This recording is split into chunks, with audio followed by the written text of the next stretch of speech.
You cannot be a black Christian and not hate yourself. As umuntu omnyama, to practice Christianity is to practice self-hate. The question is one and it's simple. Can you embrace Christianity without rejecting your culture, your history, and your identity? And the answer now is simple. The answer is no. So obvious, let's use isigubhu for example. Yabo, if ngathatha isigubhu sezangoma, ngiqala ukushaya kudu kudu kudu. Umvango showed us umulimisi, yabo. So we know ukuthi amavenda do believe in izangoma, yabo. Umulimisi from umvango is a great example, yabo. So amavenda, amaTsonga, amaSwati, amaPedi, amaNdebele, amaXhosa, amaZulu, like everyone, sonke nje mesingahlangana, shaya isigubhu, we can all agree ukuthi this is spiritual. Lighting is part of us, you understand? Then I take the same sigubhu lesi esihlanganisayo sonke singabantu abamnyama, ngisithathe lesigubhu lesi ngingene naso in a church, bazosirejecta, yangithola. Then ngihambe ngiyothenga isigubhu from a shop, yabo. Mara lesigubhu lesi engisithengayo because manje sesi-Europeanize, yabo, sesine-element of whiteness within it, bayasi-accepta esontweni, yabo. Ngishaya lesigubhu lesi basijayivele, baze bajayivele namapiyano, yangithola, baze bajayivele namapiyano, yangithola.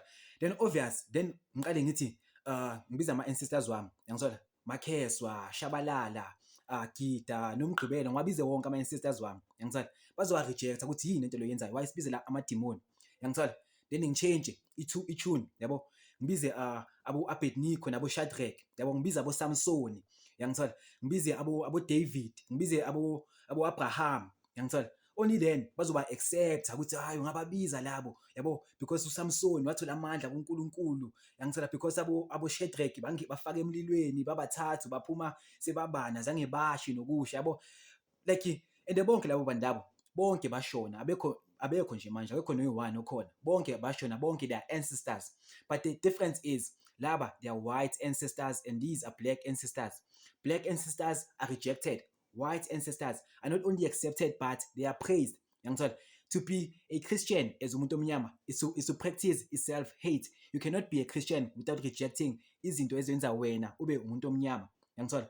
Even nezinto ezihlanganisayo thina abantu abamnyama from different tribes, different cultures and with different histories, but izinto thina ezihlanganisayo njengoba isangoma for example, abantu abangasifuni they reject lezi zinto lezo, yangithola. Njengoba ngishilo, you can ngaya eLimpopo, ngihlale maybe nabantu abakhuluma isivenda ngibe yisangoma, bazongi-accepta ukuthi ngiyisangoma.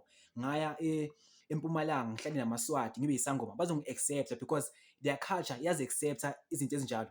But angeke ngihlale nabantu who are enlightened, angeke bangi-accept even if ngi-accepte different African people, yabo, because to be Christian is to practice self-hate as umuntu omnyama. You cannot be a black Christian and be who you are. You have to first change who you are, yabo.